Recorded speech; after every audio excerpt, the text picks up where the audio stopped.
The Prince by Niccolo Machiavelli. Chapter 18. Concerning the way in which princes should keep faith. Everyone admits how praiseworthy it is in a prince to keep faith, and to live with integrity and not with craft.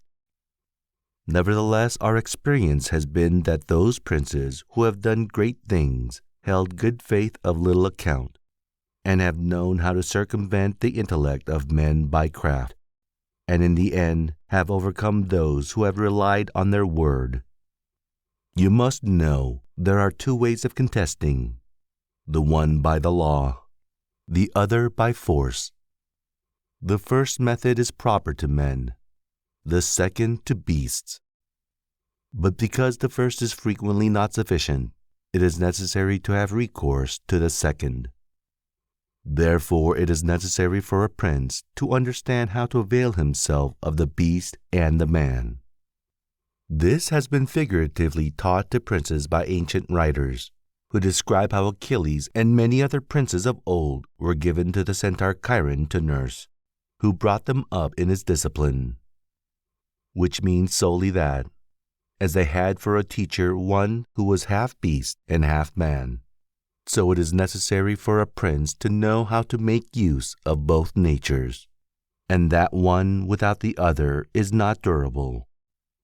A prince, therefore, being compelled knowingly to adopt the beast, ought to choose the fox and the lion, because the lion cannot defend himself against snares, and the fox cannot defend himself against wolves.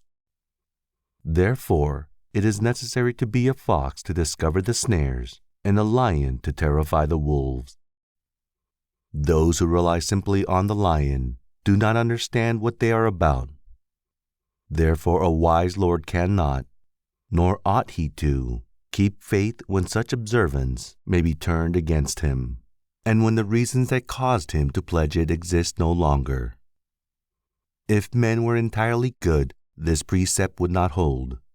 But because they are bad, and will not keep faith with you, you too are not bound to observe it with them. Nor will there ever be, wanting to a prince, legitimate reasons to excuse this non-observance.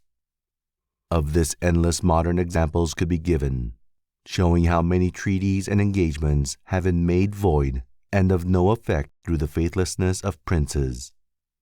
And he who has known best how to employ the fox has succeeded best. But it is necessary to know well how to disguise this characteristic, and to be a great pretender and dissembler.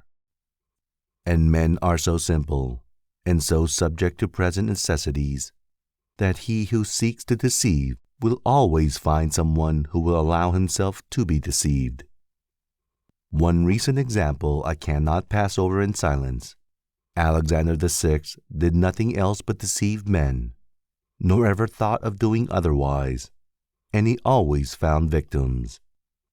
For there never was a man who had greater power in asserting, or who with greater oaths would affirm a thing, yet would observe it less.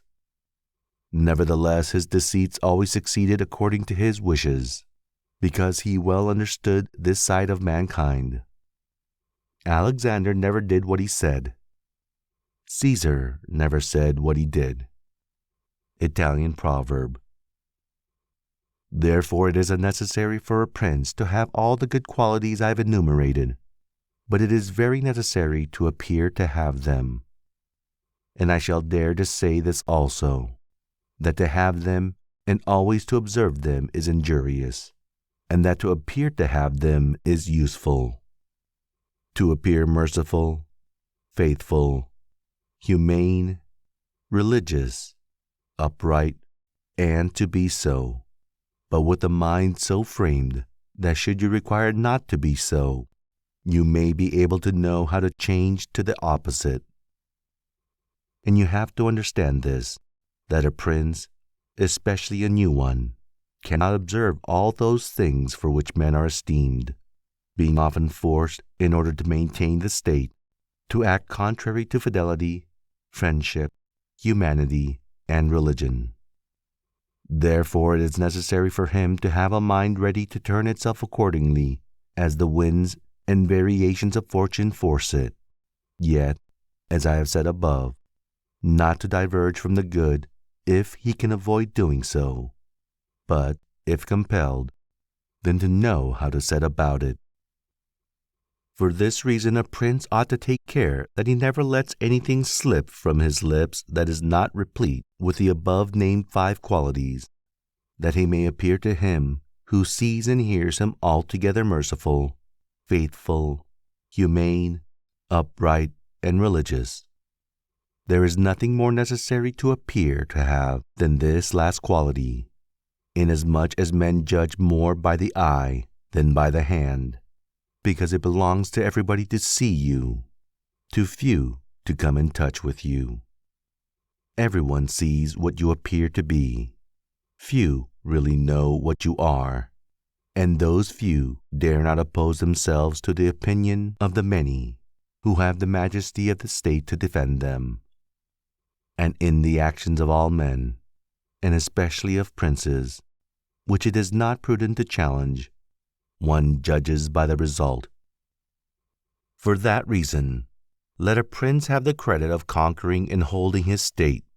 The means will always be considered honest, and he will be praised by everybody. Because the vulgar are always taken by what a thing seems to be, and by what comes of it. And in the world there are only the vulgar, for the few find a place there only when the many have no ground to rest on. One prince of the present time, whom it is not well to name, never preaches anything else but peace and good faith, and to both he is most hostile, and either, if he had kept it, would have deprived him of reputation and kingdom many a time.